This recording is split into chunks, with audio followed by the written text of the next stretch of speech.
In the early months of 1941, the Soviet Union stood unknowingly at the edge of the greatest military catastrophe in its history. While Adolf Hitler finalized his plans for Operation Barbarossa, the massive invasion of the Soviet Union, Moscow remained trapped in a dangerous illusion of security.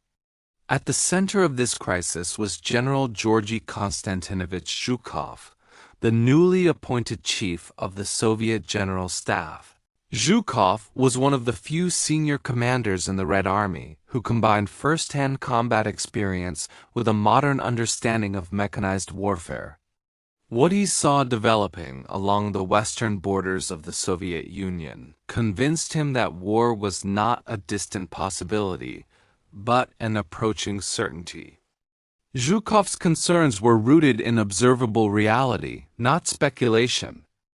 By late 1940 and early 1941, German military movements along the Soviet frontier had reached an unprecedented scale. Entire armored divisions were transferred eastward into occupied Poland. Luftwaffe units constructed new airfields close to the border. Rail traffic carrying troops, fuel, and ammunition increased dramatically.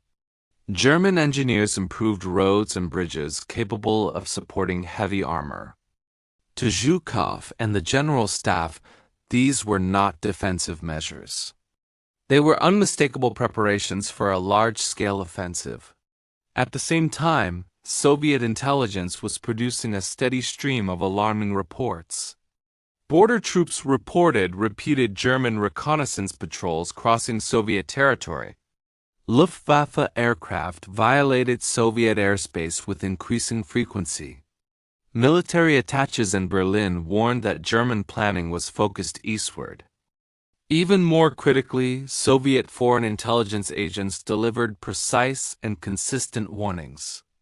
The most famous of these came from Richard Sorge, a Soviet spy operating in Tokyo, who reported that Germany would attack the Soviet Union in June 1941. His information was detailed, confident, and accurate. These intelligence warnings were not isolated. They were supported by reports from other agents across Europe and even by messages from British intelligence. Although Stalin deeply distrusted Britain and suspected it of trying to manipulate the Soviet Union into war with Germany, the sheer volume and consistency of the information should have been impossible to ignore. For Zhukov, the conclusion was unavoidable. Germany was preparing to strike, and the Red Army was dangerously unprepared to absorb the blow.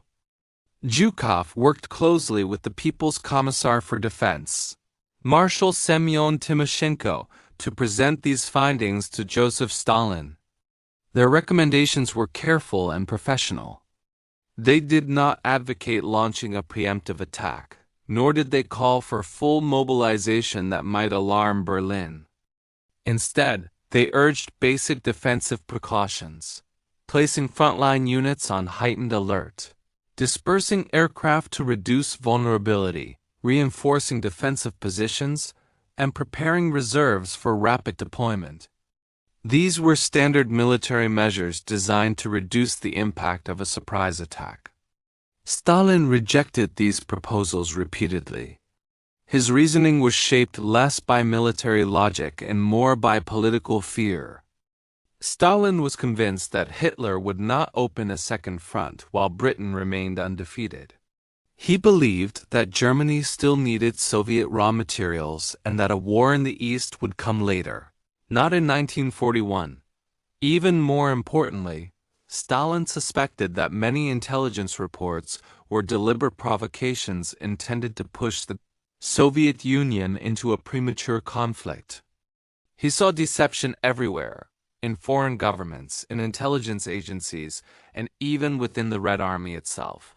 As a result, Stalin issued strict instructions forbidding any action that might be interpreted as hostile. Soviet troops along the border were ordered not to respond to German provocations. Border units were told not to fire even when German patrols crossed into Soviet territory. Aircraft were parked in neat rows on airfields to avoid provoking Germany, making them perfect targets for air attack. Ammunition was stored far from frontline units. Defensive positions were unfinished or lightly manned. The Red Army, on Stalin's orders, was forced into a state of fatal passivity. Zhukov found himself trapped in an impossible position. As chief of the General Staff, he was responsible for the nation's defense. Yet he was forbidden from taking the measures necessary to ensure that defense. Meetings with Stalin became increasingly tense. Zhukov argued calmly but firmly, emphasizing that the Red Army's forward deployment made it extremely vulnerable to a sudden strike. He warned that delaying preparations would only benefit Germany. Stalin responded harshly, accusing the General Staff of exaggeration and panic. At times, he suggested that Zhukov was falling victim to German disinformation. The atmosphere surrounding these discussions was heavy with fear. Only a few years earlier, Stalin's purges had eliminated much of the Red Army's senior leadership. Generals who challenged Stalin had been arrested, imprisoned, or executed. Zhukov was acutely aware that pushing too hard could end his career or his life. Yet he continued to press the issue, modifying his language but not his conclusions. His concern was not political survival, but the survival of the Soviet state. By the spring of 1941, the contradictions in Soviet policy became unbearable. Intelligence warnings increased in urgency. German troop concentrations reached levels that could no longer be concealed. Even Stalin's own intelligence services warned that an attack was imminent. Yet Stalin remained unwilling to authorize meaningful defensive measures. He believed that maintaining calm would delay war, even as Germany completed its preparations. In his later memoirs, Zhukov described this period as one of profound frustration. He emphasized that the disaster of 1941 was not caused by a lack of information. The Soviet leadership knew what was coming. The tragedy lay in the refusal to accept reality and act upon it. The Red Army entered the summer of 1941 exposed, unprepared, and constrained by political orders that prioritized appearances over survival.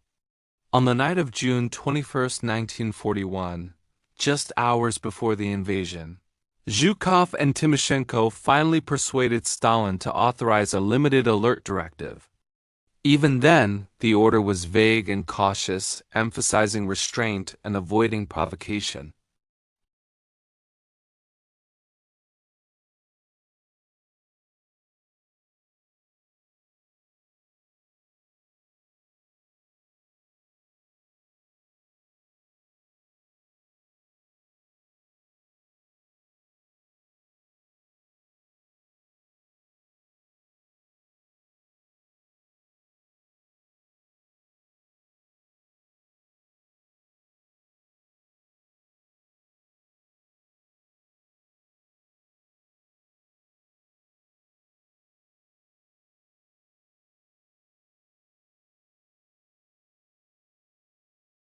In the early hours of June 22, 1941, the illusion that Joseph Stalin had clung to for months was shattered in an instant. As dawn broke along the vast western frontier of the Soviet Union, German artillery opened fire, Luftwaffe bombers roared across the border, and panzer divisions surged forward with overwhelming force. Operation Barbarossa had begun. For Georgy Zhukov, this was not a shock, but a grim confirmation. The catastrophe he had warned about repeatedly was now unfolding at full scale, and the Red Army was caught in the worst possible position to face it. Zhukov was in Moscow when the first reports arrived from the front. Initial communications were chaotic and incomplete, but the pattern was unmistakable. Entire airfields had been destroyed within hours. Command posts were silent. Frontline units were retreating or already encircled. Zhukov immediately understood that this was not a limited border clash but a coordinated, all-out invasion across multiple fronts. He rushed to brief Stalin, carrying with him the weight of months of ignored warnings. Stalin's reaction, according to Zhukov's later recollections, was one of disbelief followed by shock. For years, Stalin had convinced himself that Germany would not attack in 1941. Now, confronted with undeniable reality, he reportedly fell into a stunned silence. For several critical hours, no clear directives were issued. Zhukov later wrote that the leadership paralysis in these first moments greatly worsened the disaster. The Red Army needed immediate, decisive orders, but confusion reigned at the top. As the scale of the invasion became clearer, the situation at the front deteriorated rapidly. German forces exploited every weakness Zhukov had warned about. Soviet aircraft, parked in tight formations to avoid provoking Germany, were destroyed on the ground in massive numbers. Communications lines were severed, leaving commanders isolated and blind. Entire Soviet armies were encircled in enormous pockets near Minsk, Smolensk, and later Kiev. Hundreds of thousands of soldiers were killed or captured within weeks. Zhukov did not waste time expressing anger or demanding accountability. His response was professional, urgent, and relentless. He pushed Stalin to authorize emergency measures that should have been taken months earlier. Full mobilization, counterattacks to slow the German advance, and the reorganization of shattered fronts.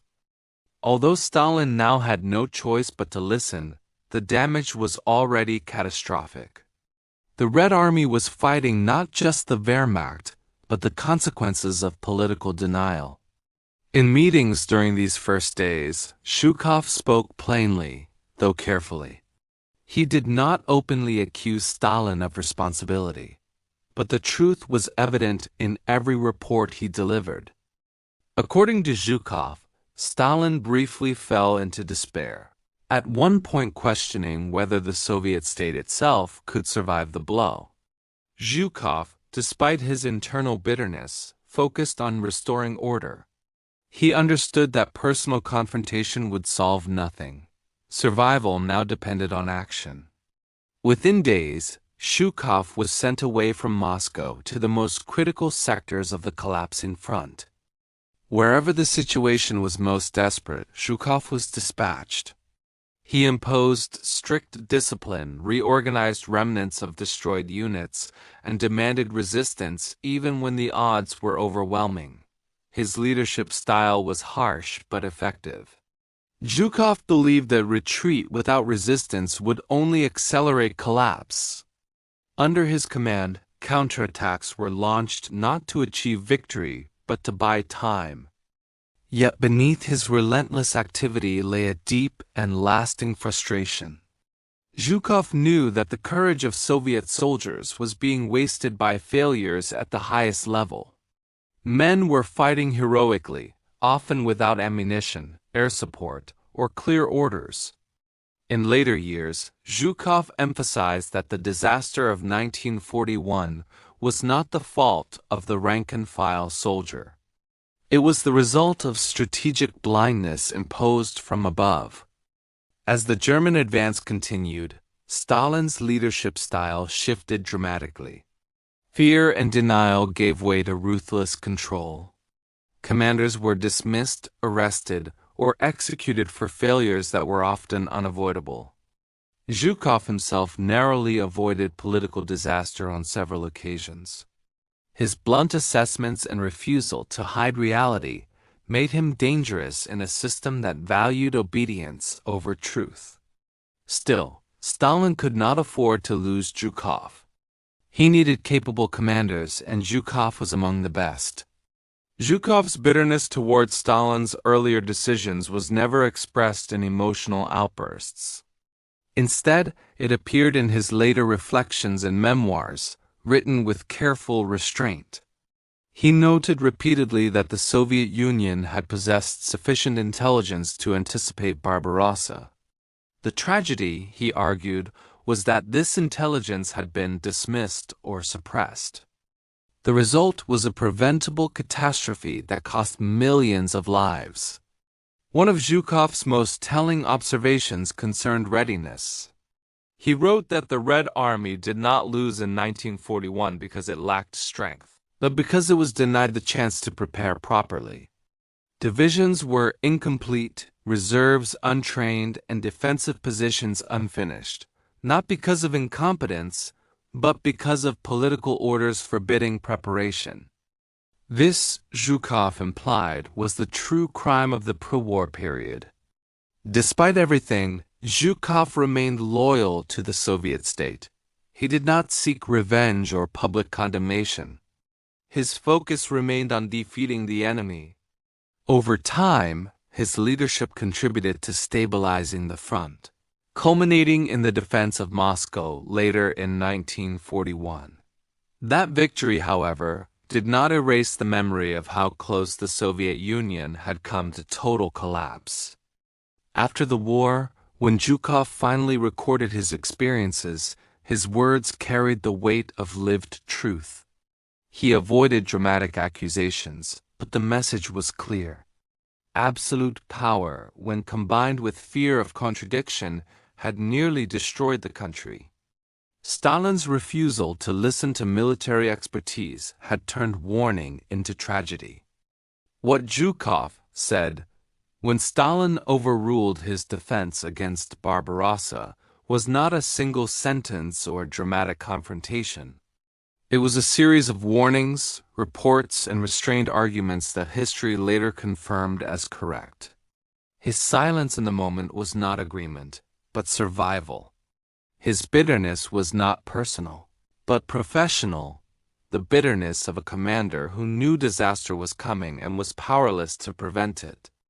In the end, the Soviet Union survived Barbarossa, but at an almost unimaginable cost.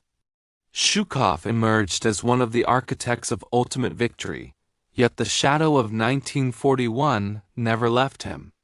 His experience stands as a warning for all systems of power. When truth is ignored and expertise silenced, even the strongest nations can be brought to the brink of ruin.